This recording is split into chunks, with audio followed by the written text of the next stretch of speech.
Welcome back to Read Only Memories, where we last left off. Everyone was dying. Everybody I talked to. I'm not feeling good about this. How are you doing, Turing? Can I hug you? Hey, I did. Aw, thanks for the hug. Thanks for the hug. Alright, how's my sink doing? Wow, it's really splashing around there, isn't it? Is that new?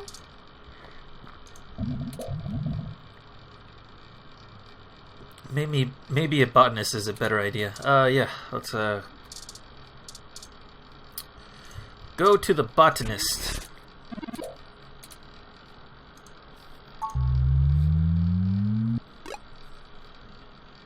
Okay. To Flower Mansion. Okay.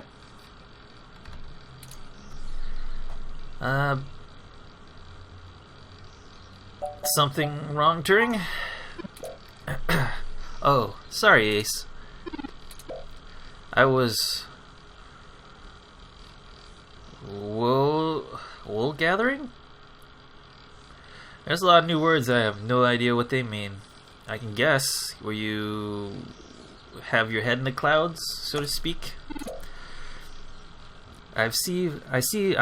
We've arrived at Melody Flora's residence. It's quite impressive. But that's to be expected, considering considering that she is still the majority owner of the Flower Genetic Cyber Group, despite retiring from day-to-day operations at the company. I wonder how she and Hayden first began working together. Sorry. Back on task.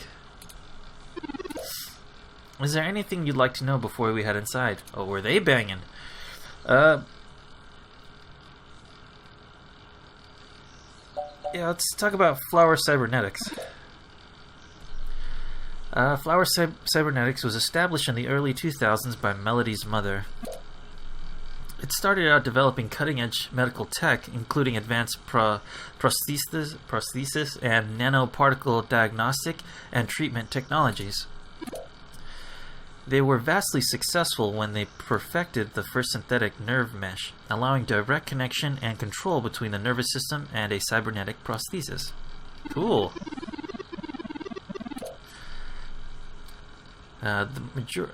The majority of early projects were defense technologies for the American military, developing ruggedized military prosthesis for use on injured soldiers, and then eventually electively for special forces.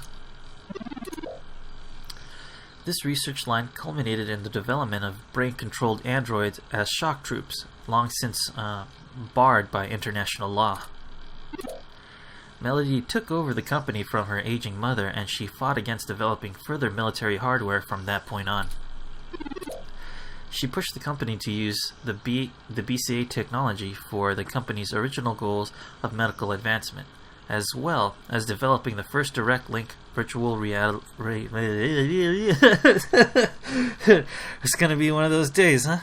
Like it is every day. As well as developing the first direct link virtual reality implants. The company is largely successful on a global scale, despite continued legislative movement against extensive cybernetic use, especially brain implants. Huh. That's really cool. So, like, what is it? Like the current Call of Duty is doing? Or like how every other sci-fi is doing? Where you get their arm was blowed up and you can't use it, just chop it off and strap in a robot arm. Maybe it's got a couple of guns and a flamethrower attached. Who knows? Power fist? All you, buddy. You know, that's cool. I'm glad to see that this universe, somebody actually fought that and said, no, I'm gonna help everybody with these things, not just the military. And that's scary. Androids, robot androids? Oh shit. Those are so hackable. Okay, Right? No, no, no. Unless they're just... Would an EMP do it? Probably. Unless they're casing. You know what? I'm thinking too much into it. Starship Troopers did that thing.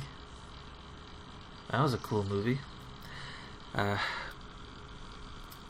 What can you tell me about Melody? Not a whole lot. She's largely private in contrast to her mother's penchant for courting the media circus. Several biographies of former Flower executives show her as intensely passionate about demilitarizing the company to the point of absolute viciousness in the boardroom. But it's been a long time since her days of fighting for the company, and she's since stepped away from the helm. There's talk that she's lost her spine in her old age.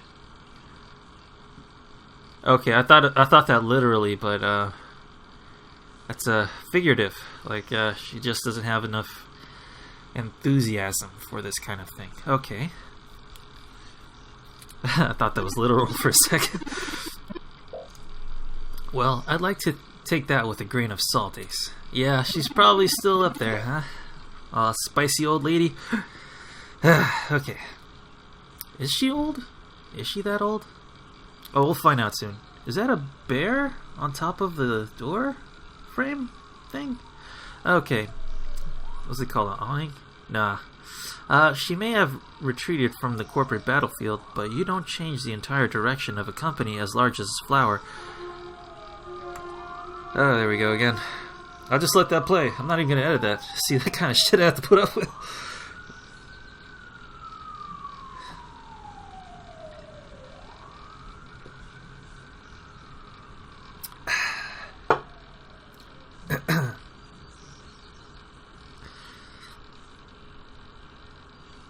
That kind of stuff is only a small annoyance for me, because I know that out there somebody else is having a really bad day, and without those sirens getting through to where they need to go, it'd be even worse. So it's annoying, but you know, I know it's necessary.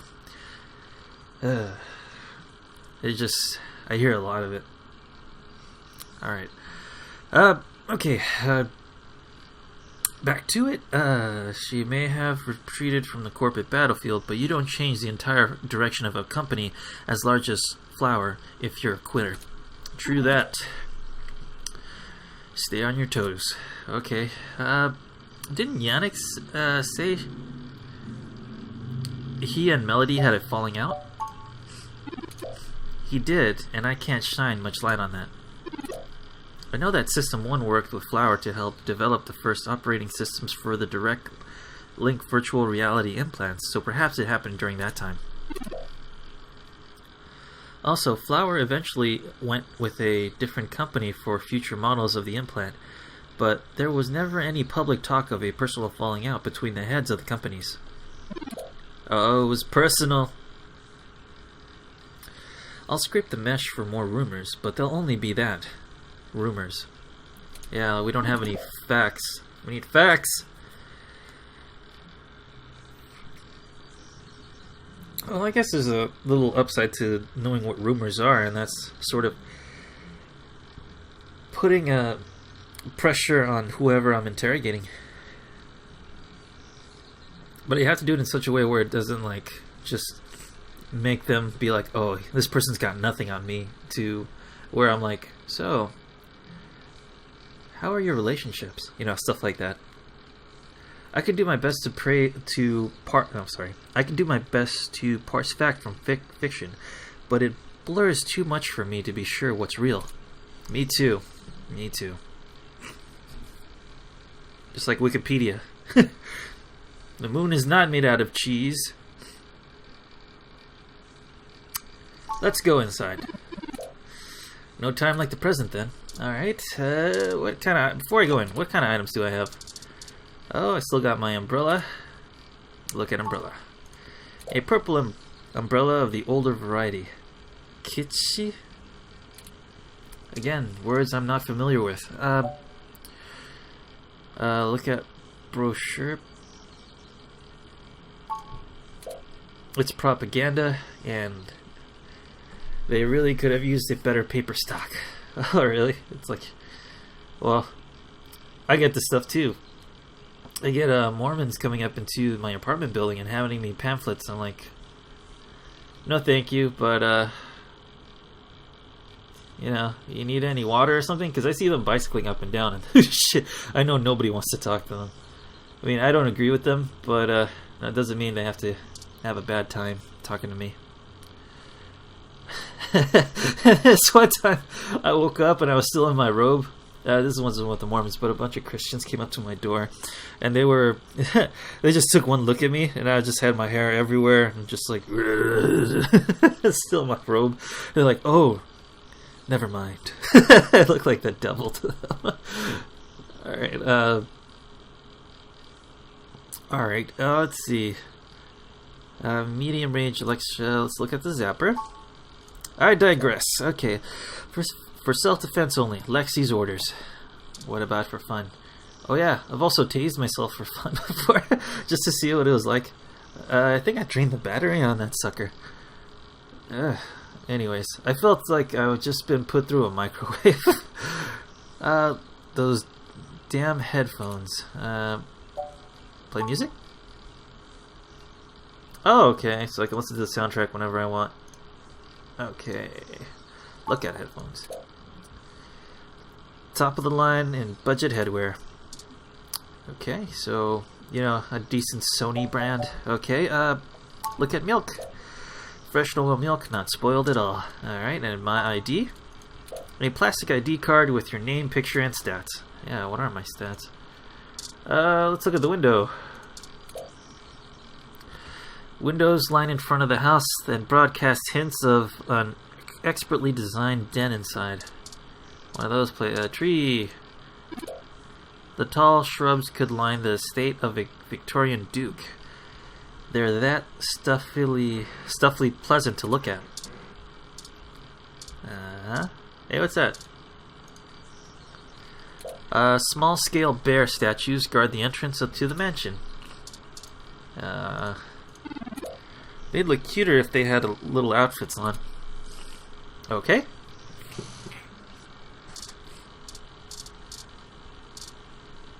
Okay.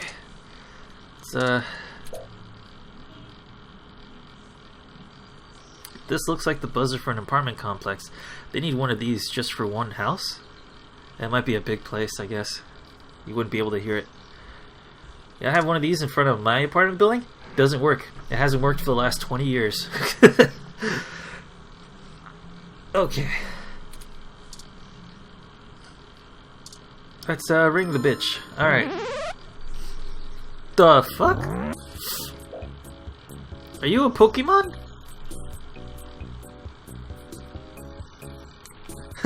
Hi?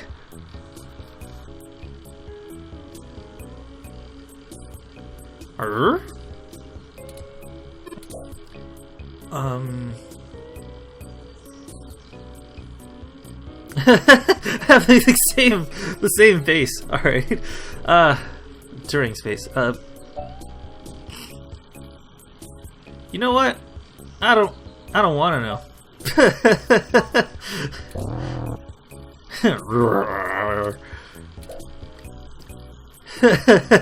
He meant no disrespect.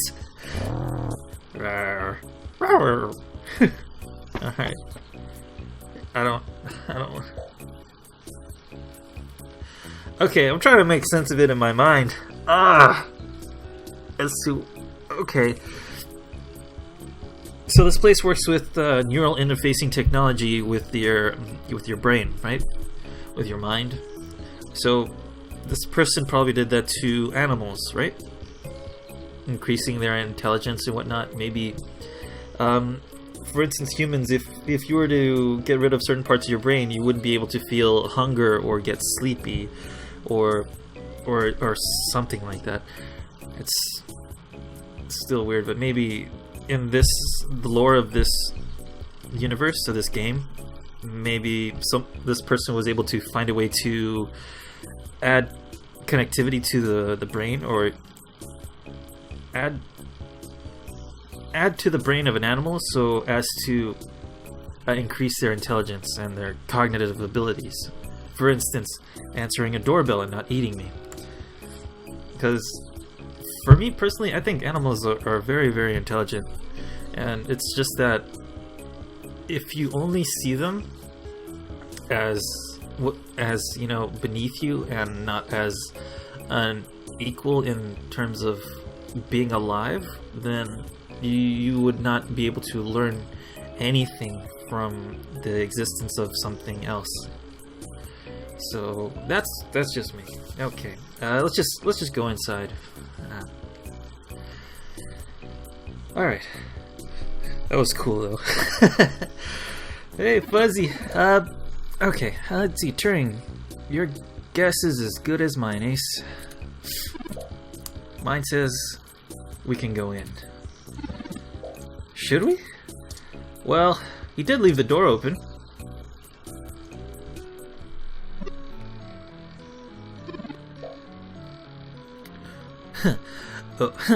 Oh, swanky. Yes. Ooh, swanky. Hi. My name is Ace. Cool bear. I don't know why, this reminds me of Pokemon, but also reminds me of Avatar. Alright, you know, the Emperor with his pet bear?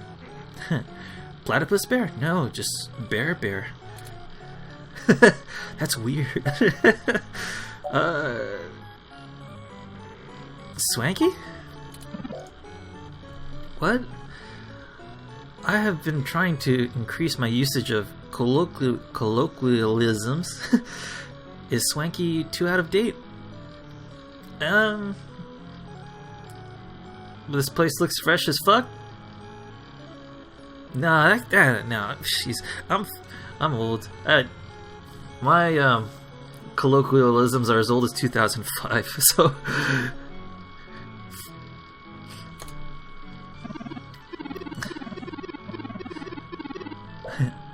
I'll say it was out of fashion back when I used to care about what was in style. Alright. Oh, Miss Flores, excuse me for the intrusion. I know what you are. Yannick isn't the only one with little birds to chirp in his ears. Curse him to the pit. Yep, we can explain. No. Don't even start. If I thought you were Yannick's, I would have just had Pattier eat you both when you came to my door. Yeah, I'm pretty sure you two are banging. He's rich, you're both heads of the companies. I mean, it's like only natural, right? I mean, you're both the same age? No offense, you look better than he does. You're not strapped into a breathing machine. Okay, he would have done it gladly too.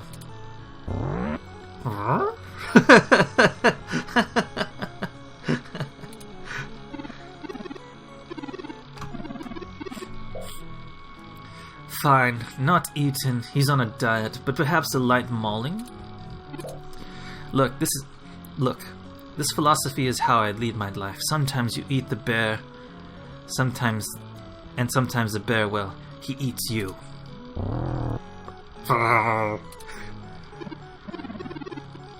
Well, stop lurking and let's chat. I don't have all day to entertain you. Turing, no, your journalist friend, not even for Hayden. Whoa, were you two banging? Or you just, you know, free love and all that? No judging.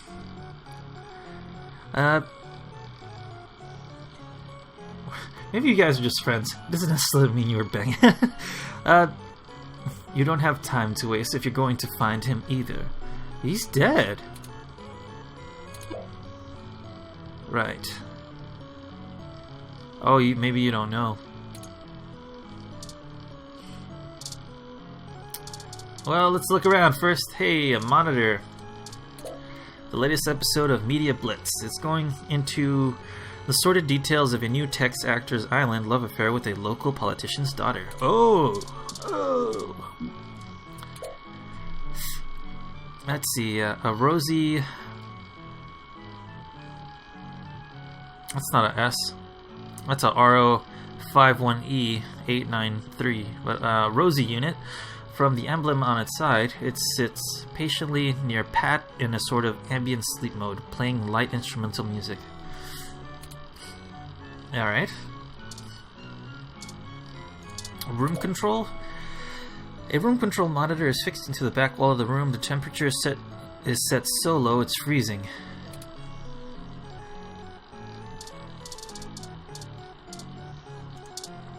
A pair of wide window doors are open in the back of the room, leading to a plush garden. A gardening ROM. A Malcolm model ROM is tending to the garden. Oh man, that thing's gonna kill you, lady. But hopefully you got your bear companion here that won't get his brain hacked. Save you from him. A large climate-controlled globe towers in the lounge. It has some lively and seasoned plants inside. Okay. What is that, a robot cat? The most regal-looking robotic cat in the world sits prim and proper in the fainting chair. Oh, that's what that is? I don't know. I think that's one of those romance chairs, quote unquote. Okay, let's see. That's what I'd use it for.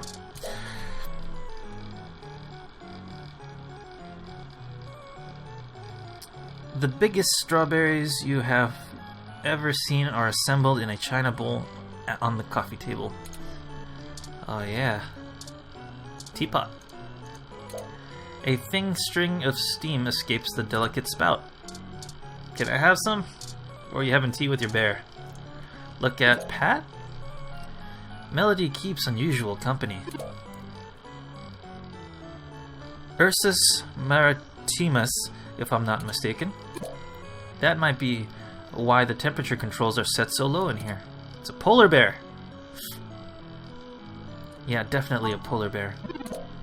I wasn't aware you knew the scientific name for species, Ace. Has my interest in proper non-nomenclature started to rub off on you? He's a white bear, Turing. What else could he be? Plenty. Have you ever heard of the Kermode bear, also known as a spirit bear? Or he could be a white-faced black bear, or even a pizzly. Yeah, he could be an albino grizzly. But he's not. It's a polar bear. Okay, well, let's look at the lady. Look at Melody. Melody Flores, nanomachine heiress and owner of the Flower Cybernetics Group. Can I... You like umbrellas? Hi, this is my ID card.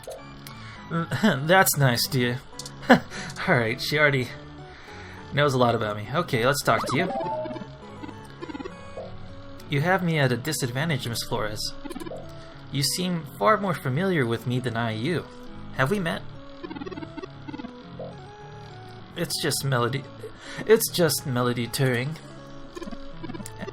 And no, we have never met, though considering how often Hayden has harassed me for certain schematics of Flower's latest neural implants, I might as well be your aunt. We'll go with that. I wouldn't mind being an aunt, even to a blue-headed robot. I'm touched, Melody. We're hoping you might be able to shine some light on my origins. Fairlight mentioned that you had worked with Hayden in the past. We haven't had access to any of his research notes and couldn't track down any collaborators he may have been working with. Perhaps if we know more, we might be able to nail down a solid motive. Well, I don't know if I can speculate on that, beyond typical corporate infighting. Not that Parallax is known for that, of course. Still, I'm willing to answer your questions for now. How did you and Hayden end up working together on Turing? Indeed, I don't see the connection between your company and Hayden's research into machine sapience. Oh, Hayden wasn't researching machine sapiens. At least not primarily. Not to diminish the importance of your creation, Turing, but Hayden is mainly interested in developing a way to transfer human consciousness into the machine matrix. Fucking knew it! Fucking knew it! Fucking knew it! Fucking knew it! Yeah! Old man wants to become a robot. Become like... I don't... Yeah, you know? He wants to be everywhere. Because the dude's obviously afraid of dying. I mean, who isn't, but that guy especially. You can see why neural implants would obviously be an integral part of that. Oh, I didn't realize. Excuse me. How would Turing's development help with digitizing the human mind? Well, the concept of transferring the human mind into a computer has been an attractive goal for decades. Functional immortality is a powerful lure. The brain is an immensely complicated machine, and even though we know the right parts to push and make pictures show up, we still can't replicate the entire thing as a technological construct. Even with virtual reality implants, we're really just relying on the brain's ability to make sense of nonsensical signals. The implant is just a signal pipe, and the brain does all the real processing. That's why the accumulation of period for a direct link implant is like being struck on low-grade hallucinogens for a whole week. So Hayden decided the best way to make a machine more like the human brain would be to work in the opposite direction. Instead of mimicking the mechanics of the human brain, we started writing code that mimicked the functioning of the human mind, and assumed the architecture behind it would suit both purposes.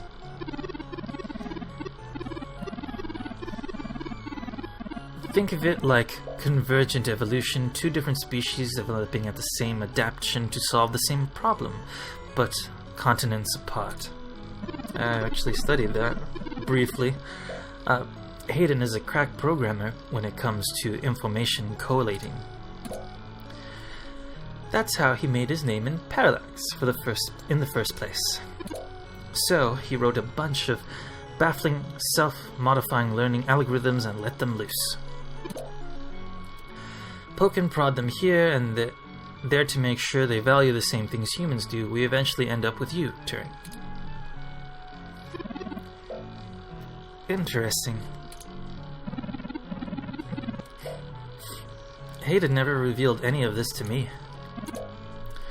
I imagine he's pretty tight-lipped. You're the first prototype he considered a real success. He was afraid of contaminating your development before he had a chance to make good observations. Can you... Can you elaborate on your involvement? Hayden and I have been aware of each other for years, but I can't say we've ever been friends or anything like that at all. Oh, okay. It's a small city, and if you're in the tech sector, you are never more than 2 degrees removed from anyone else. When he started looking into this pet project of his, he came right up to my door and demanded access to the research logs behind our earlier implants. Cheekily, but it was impactful and disruptive, as they like to say around here. Oh, cheeky? He needed the logs to better understand the way the implant handled directing sensory data to the right parts of the brain, and tried to mimic that in your software. I couldn't care less about Flower's patents anymore, so I gave him what he wanted just to see what he would do. I'm frankly more impressed than I expected I would be, but don't tell him I said that. Come on, Turing. Keep it together, man. Keep it together. Don't worry.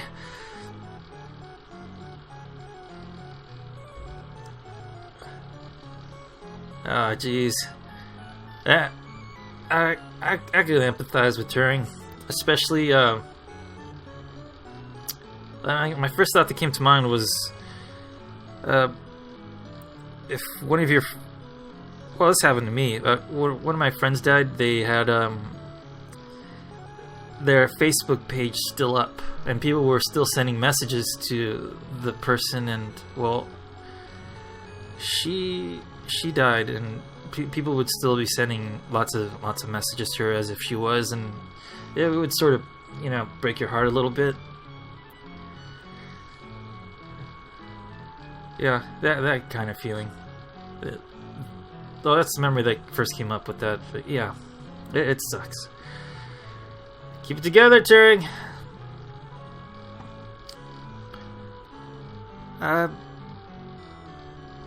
Hayden wasn't invested in Turing's development? I didn't say that. Hayden was quite interested in Turing, even if he is just a step to further research. You weren't the favorite.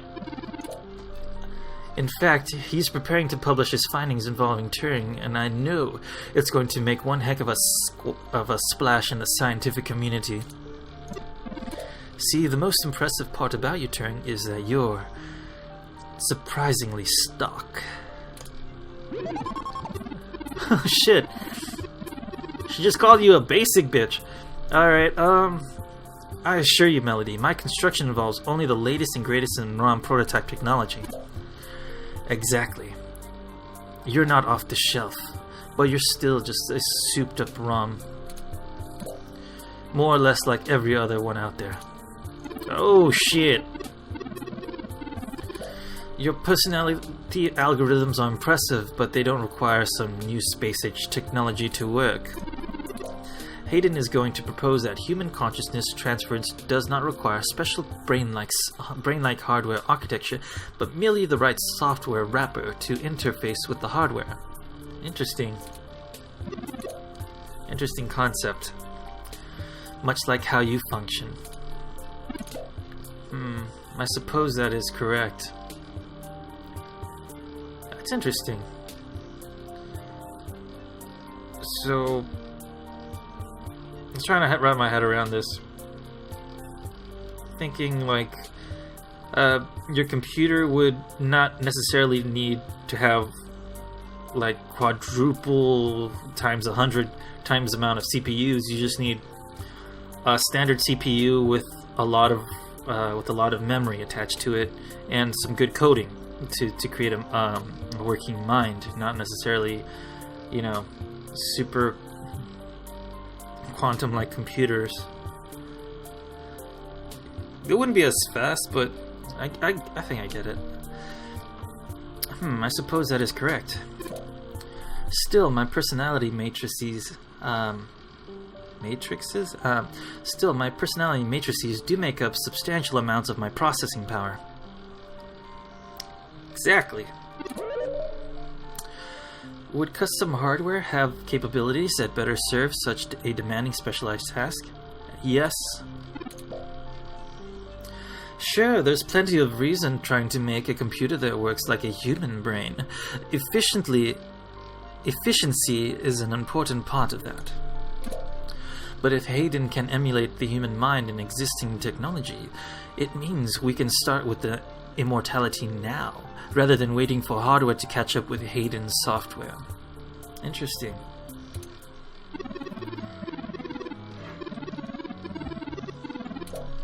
I'm not terribly interested in living forever, but there's more than enough people who are to make even a temporary stepping stone important. I actually, personally,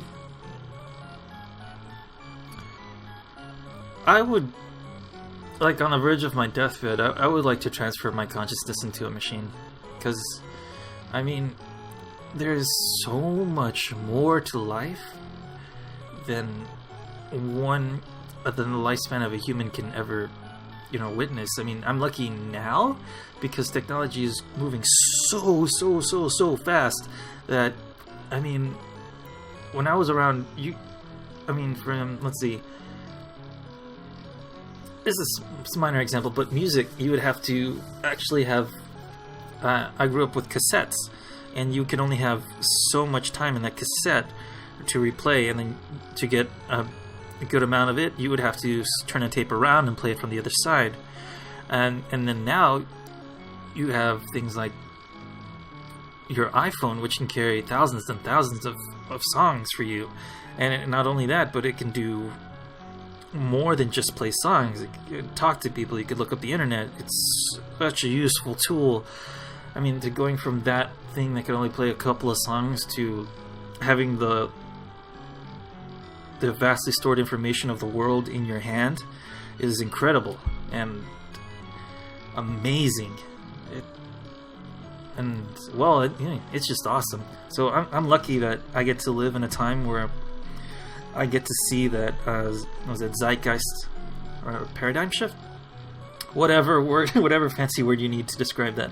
But, I'm very lucky to be in a time where that actually exists. And it's amazing. I mean, oh geez, I want to go into this. Another example is video games. I grew up with, the SNES, and like a simple Mario game. And then you look at games like today. I mean, this game is stylized, but you think of Inquisition. Look at that vast world, or Grand Theft Auto. Look at what the amounts of detail and facial expressions and the size of the game and what you can do and the options you can go just to have fun. I mean, it's incredible. It's only getting better. I mean, I'm not saying graphics are the only thing, but that's an example. Right. Back to it then. Let's see.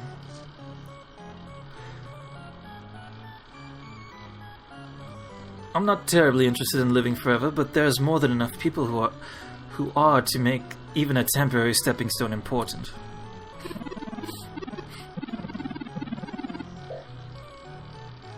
Thank you for this, Melody. I understand so little of my origins. Well, I'm sorry I don't know more of the specifics. Hayden kept me up to date on his progress, but only in the vaguest of ways. If you can hunt down his notes, I'm sure they'll tell you more. Of course, we'll keep looking. Now perhaps we could ask some other questions. Sure.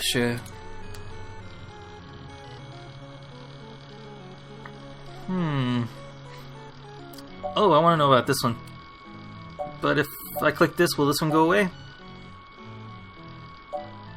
I want to know this one more anyway. What's the story between you and Fairlight? Oh hell, that old bastard and I have been flashing daggers at each other for the better part of 20 years. I contracted out the software development for our first-gen direct link VR neural implants to System 1. Things were going great, but after the first models sold like gangbusters, Yannick tried to get into bed with me. Literally. I knew it! Oh, you guys weren't banging, you turned him down. And he felt like shit, and he's just like, no, I hate you. In fact, forget about the millions of dollars we're making together. Alright. I turned him down very politely, I might add. And then suddenly all the cooperation between our companies dried up. We've been at it back and forth ever since. I'd be damn careful about trusting him if I were you. I know. He's a snake. And he'll do anything he can to get what he wants. Still, I suppose if he tried again now, I might not turn him down. What?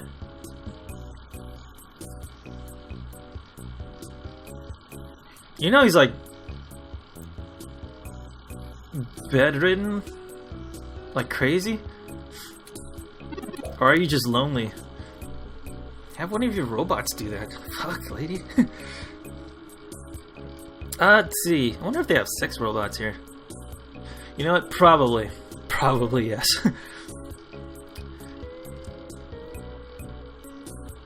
It would be fun to needle him what? I'm sorry? It would be fun to needle him about me still having my own company when he doesn't have his. Okay, can you tell us about yourself and Flower Cybernetics? Maybe I didn't want to know. Alright, no, I did. Let's see. Tisk. This is why I don't talk to journalists. They all want to pry into my life. You just told me a whole lot! Can't you wait for my autobiography? I promise I'm working on it. Pinky promise. We don't want to pressure you, Melody, but every bit of information we can get could be useful in pointing us towards the individuals that attacked Hayden. Alright. Off the record? Of course. Fine. Ask away. What's your history with Flower? Well, Mommy Dearest first started the company half a century ago and quickly led it turn from a cutting-edge medical research group into a Department of Defense super soldier cyborg factory. I took over when she got lymphoma and had to find a tooth and nail to turn Flower into something that churned my guts a little less. Now we're back to making medical tech and consumer neural implants, rather than the brains inside tin cans with lasers strapped to the front. If the US government wants more war-grade cyborgs, then they'd have to get them elsewhere. Never mind them being banned by the Geneva Convention. I guess that's the gist of it, unless you want the sordid details of 2 decades of board meetings I had to fight through until I managed to buy back a majority stake in the company. I'm trying to think. Currently in real life, don't we have a Geneva Convention as to where we can't militarize anything in space? Except for, part communications? Would be the most militarized thing, I think. Because you can pinpoint locations and map things out and keep track of things, but we can't put, lasers up in space. What if it was to fight asteroids? Well, maybe then, but then... I don't know. Okay. I guess that's the gist of it, unless you want the sordid details of 2 decades of board meetings I had to fight through until I managed to buy back the majority of stake in the company. No, that seems to line up with what the mesh says. Well, I'm happy the mesh manages to get something right, at least. How are you involved in the company today? I'm not. I mean, I still own the damn thing, but frankly, I'm tired. Let the current CEO and board do what they want, with the understanding that I will shit-can them if they do anything egregiously stupid. Like militarize things. Like, say, create more cyborg assassin war machines. Shit. That's scary. Let's see. These days, I mostly spend my time talking to Pat and practicing my painting. Hey, Pat. You paint? Oh, you paint? What a coincidence. I love painting. What do you do? Oh, nothing fantastic. Just still life, mostly. I'll never be known for my artistic skills, but I enjoy it. It's very meditative, isn't it?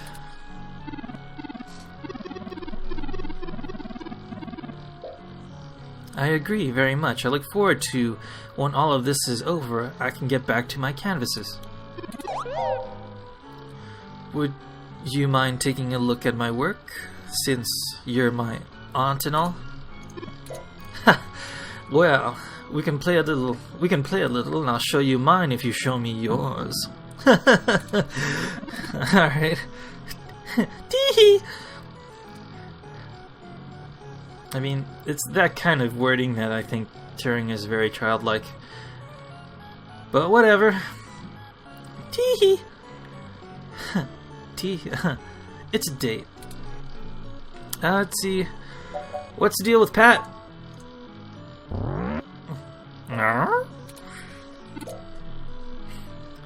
Pat is a prototype as well. Flower had a short-lived project that attempted to use neural implants to increase the cognitive power of non-human animals. I fucking knew it. Ah, jeez. I'm so glad I'm getting the concepts quickly. If not, I'd be very lost. Let's see. It worked to an extent. Pat's smarter than the average bear, but not by much. What's up, Babu? I'm smarter than the average bear. What's his name? Fucking guy. Forgot the name of the bear. Yogi Bear. Alright, never mind. But not by much. Oh, jeez, scared the shit out of me. Oh, be quiet. After the project was squashed mostly for being a money pit, Pat was the only surviving success story.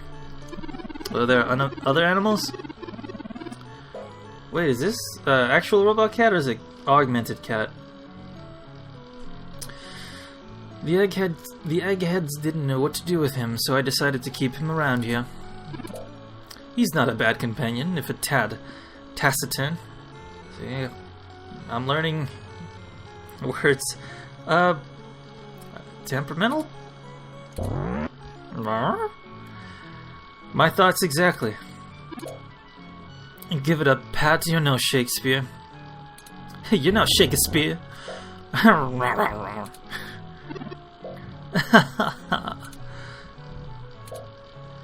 Okay. Awkward silence. I think we're done here. Thank you for your time, cougar lady. I'm good. I can get back to my retirement. Thank you for your time, Melody. We'll be in touch later. Oh, one more. Whoa. Titanic boat sounds. Oh, one more piece of information for you.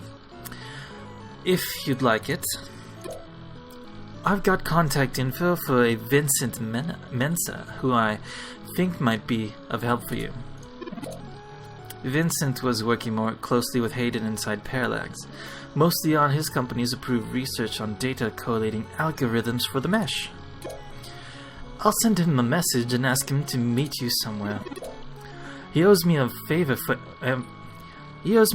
anyway, and might be able to give you some more information on anything else Hayden may have been working on. That would be fantastic, Melody. Perhaps Golden Gate Park? That's public and crowded for the safety of us all. That should work. Be careful out there, Turing. I'd hate to see you, I'd hate to see this get you killed. I will exercise caution, Melody, but I have contacts that can affect any repairs I may need. You don't understand. Hayden's design uses your base hardware configuration to generate your core personality profile. Each repair will make the little idiosyncrasies of your hardware mismatch against your personality algorithms. Too much change and the whole thing collapses. You'll have to be rebooted from scratch. So, I'm sorry to say, but you're as mortal as the rest of us, Turing. I didn't know. Yeah, I can tell. You really need to get your hands on Hayden's files. There's plenty I don't know, so maybe I'm wrong. I only remember of what Hayden told me about how he put you together. Just look out for yourself. I will. Thank you. Oh, jeez. Yeah, I thought the same thing. He just loses an arm, switch it apart, or like, let's just say he loses Hayden loses one of his optics or optic sensors, and you can replace it, but that would actually change his personality, or like cause errors in his mind or something. Brochure. Offering pure human propaganda to one of the longest-lived voices in cybernetics is not just foolhardy in terms of your career. Madame Flores will pay off your friends and your family to disown you. Can I touch you? Try again, and you'll have a trust fund and hold majority of a Fortune 500 company. Oh, try again when you have a trust fund. Oh, so I need to be rich to touch you. What's this? You know what I mean? A huge marble fountain adorns the courtyard. Its pleasant bubbling sound can just barely be heard over the TV and an outdoor ambience. I always like the sound of fountains and running water.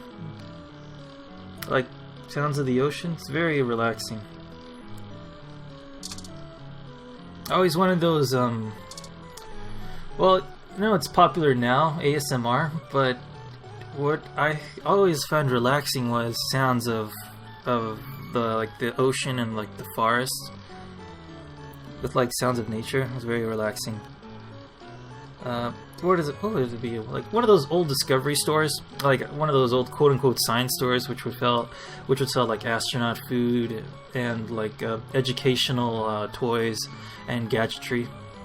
For instance, it had one of the store that I remember was at the mall, the Glendale Galleria, and it had the one of the first LED flashlights I've ever seen.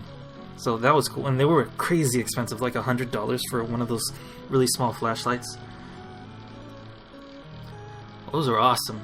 It had one of the first LED keychains to be sold, and now they're just, you know, commonplace everywhere. It'd be cool. I'm sad to say that those stores aren't exactly around anymore. I'm such a nerd. I love those stores. That's back when I was like 10 years old. Yeah, they're not around anymore. Science used to be cool, man. Alright. You know what? Another thought. I've been to the Science Center here in Los Angeles, like near the Natural History Museum. That place has gone downhill from when I was a child. I mean, it used to be you would get crowds of people going there, and then that would be the only place to go to an IMAX movie as well. So that was popular. So you get to see stuff like IMAX films of space and like what was it? The coastal reef of Australia. You know, stuff like that. Looking at pictures of volcanoes in Ecuador and, you know, stuff like that.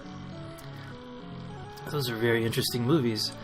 Now, to be played there, so that would, you know, bring in the crowds of people and like special events too. But nowadays, oh my god, like I went there recently, and you know, I just wanted to keep looking around, and like one of the employees came up to me, and they would not fucking leave me alone. I was like, I'm trying to look around, buddy. It's like, the guy's like, fucking, and then until finally he was like, come on, man, I'm just so bored here. I'm like, you work at the Science Center. This is an awesome job. What the fuck is wrong with you? And dude, fucking, that place is in such a state of disrepair. I mean, they don't have any new installations in there or anything. I mean, like, who the fuck's running this place? Are they not getting enough funding? Now I'm pissed. Alright, just give me a moment to calm the fuck down.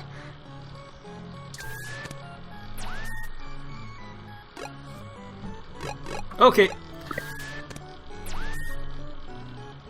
Enough about that. Okay, I think I'm good to go. Leave. Alright, you know what? I think I'm going to end this right here. Thank you guys for watching and listen to me ramble on about science and what I know and don't know. So, again, thank you for watching, and I'll see you guys next time. Thank you.